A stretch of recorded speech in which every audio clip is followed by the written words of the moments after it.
Good evening. The weekend is starting off with some very strong storms. Thanks for joining us on your Friday. I'm Jennifer Meckles. And I'm Kim Christensen. At this hour, we are also following a chemical leak in Aurora at a pool that sent 5 people to the hospital. First, though, we want to start with that weather because pop, snap, well, crack, we got it all. The skies just opened up over the metro area this afternoon. Here's a live look at some areas now. It looks all pretty and calm. It wasn't that way. No, and a time lapse will show you just as the clouds were rolling in off the foothills this afternoon. This is the view from our camera on Lookout Mountain, the golden area, seeing those clouds developing around 1 o'clock this afternoon. And then, Kathy, they moved in quickly, but they made a mark. They absolutely did. Severe thunderstorm warning for downtown Denver right about 2 o'clock for a storm that dropped 1-inch diameter hail in Highlands Ranch and at the Chatfield Reservoir. Eastern Colorado under a severe thunderstorm watch until 9 o'clock. This line of storms still creating severe weather in the form of 60-mile-per-hour winds, 1-inch diameter hail, heavy flooding, rainfall, and lightning. It's all east of the metro area for now, but out on the eastern plains, these storms are mean. They're tracking quickly to the northeast along a line that's headed into Wyoming. Down to the south, severe thunderstorms across La Junta, Las Animas, and down toward the town of Kim. We do have these powerful thunderstorms lingering for several hours before they move out of the state. Hence, the severe thunderstorm watch in effect until 9 o'clock. Even though we're seeing a break here in Denver, still in that outlook area for hail and wind before the night is over. So we're keeping an eye on the radar because when you have a slight risk for severe storms, that means hail up to 1 inch in diameter is possible. Thankfully, a low tornado risk, but reports of strong winds, 60-mile-per-hour gusts with these storms. The reason the storms weren't more severe or stronger, I should say, and didn't show signs of rotation, temperature is part of it. Look at this. We've been 97 for the last 2 days. We are in the upper 70s today.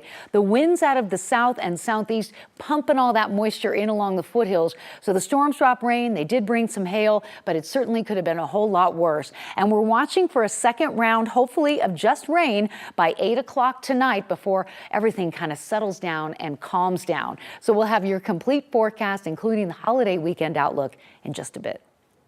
Okay, thanks, Kathy. Our live team coverage continues now with 9 News reporter Evan Krugel. Which, Evan, we find you in Littleton today. What are you seeing out there? Yeah, Jenny, some decent hail here, but not as bad as some folks were expecting. Let's face it, we've all been there. Kathy says the hail's coming, so we race outside and do what this person did. Throw anything you can find, a mattress or maybe some cardboard on top of your car. Thankfully, none of this was needed here this afternoon. No reports of major damage, but that storm did pack quite a punch for a few minutes. Take a listen.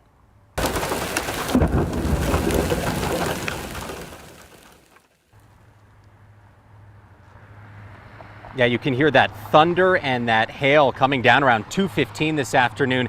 We saw pea to blueberry sized hail near Chatfield Reservoir as that storm quickly moved through Ken Carroll and then up into the Littleton area before dispersing a bit as it moved further north. And while we haven't heard many damage reports, the storm did drop a ton of moisture in a really short amount of time, leading to some localized flooding and some pooling on roads like you can see there. I can tell you when we started chasing this storm, it was well over 80 degrees. That temperature dropped all the way down close to 60 as that storm swept through. But now the clouds have broken. It's a nice, beautiful, sunny day out here this afternoon. That watch, that severe thunderstorm watch, though, does remain in effect for this area until 9 o'clock tonight. That's when it'll be safe to get all of the cardboard off of the cars. We're live this afternoon in Littleton. Evan Krugel, 9 News. Hey, that's a good idea. I think people are going to take that idea. That's a good one. Thank you, Evan. Sometimes you just go, the car's in the driveway. What do I have? Yeah. What's handy? Yeah. I've seen like patio seat covers. Yeah. That's a good solution too. Evan, thank you. Now we want to go to meteorologist Lauren Robinson. She joins us live near DIA. We've seen some flight impacts there today, Lauren.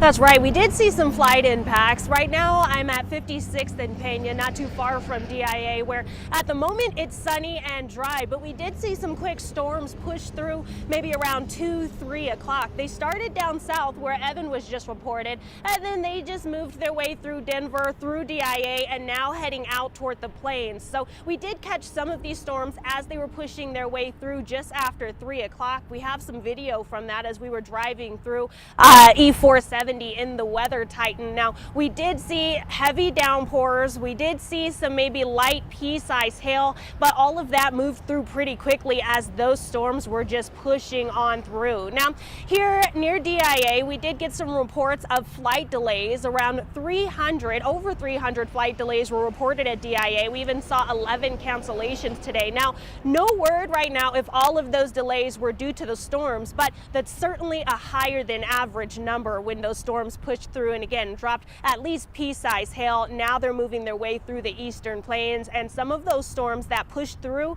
now have severe thunderstorm warnings attached to them. So we will continue to monitor all of these storms. Again, right now it doesn't look like we saw much of anything, but we did get some quick moisture and some small hail as all of this moved its way through Aurora. So right now, reporting in Aurora, 9 News meteorologist Lauren Robinson. Okay, thank you, Lauren. We know you're on it. You can always find more weather updates this afternoon by downloading our free 9 News app. You can also check out what it looks like in your area. You can also upload pictures. Let us know if you've seen something good. Hit the Near Me button.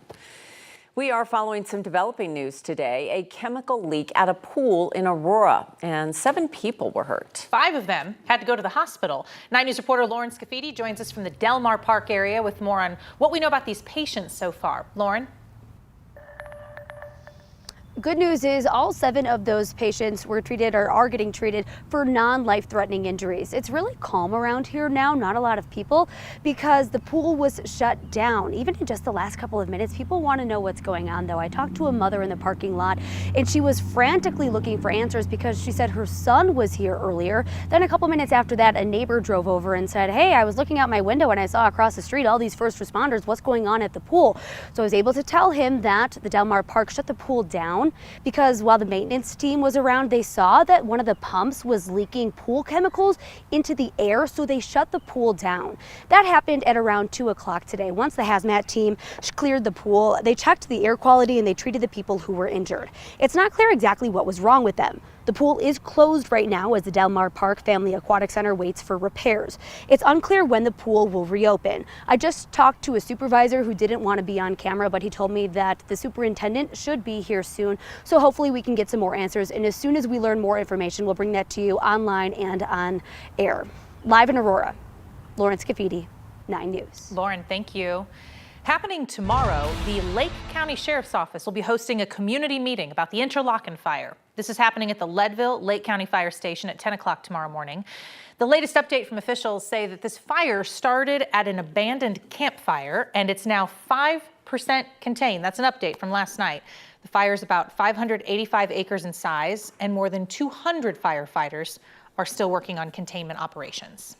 Today, G7 leaders wrapped up their summit in Italy. The first time ever, a pope attended. Pope Francis addressing world leaders and held a private meeting with President Biden, who is Catholic. NBC's Bree Jackson has more. The G7 coming to a close in Italy with an historic address. The pontiff taking part in the conference for the first time. Pope Francis raising alarms about artificial intelligence and the impact it could have on human relations, saying, "We can take it for granted that its use will influence in a growing way our social interaction, our way of life." The Pope also warning about the use of autonomous unmanned lethal weapons, cautioning, "No machine should ever decide whether to take the life of a human being away." After repeatedly calling for peace amid conflicts in Gaza and Ukraine, Pope Francis meeting with Ukrainian President Zelensky. This after G7 leaders agreed to provide Ukraine a $50 billion loan and the U.S. committed to long-term support. We'll be with Ukraine until they prevail in this war. Russian President Vladimir Putin claiming he's ready for peace talks if Ukraine drops its NATO ambitions and withdraws Ukrainian forces from 4 regions annexed by Moscow. Ukraine calling Putin's proposal absurd. At the end of the day, mostly what's going to happen is the Russians have to come apart internally through the massive casualties they've had. President Biden ending his foreign policy trip with a private meeting with the Pope. It comes just days after a jury found the president's son Hunter guilty of gun crimes. A devout Catholic navigating challenges at home and abroad. In Washington, Bree Jackson, NBC News. The weekend is here, so before you dive into that pizza box or have some ketchup and fries, a new study from CU shows that could increase anxiety. Our medical expert is going to talk about these new findings. And we continue to follow afternoon storms at this hour. Kathy will be back with your full forecast for your weekend.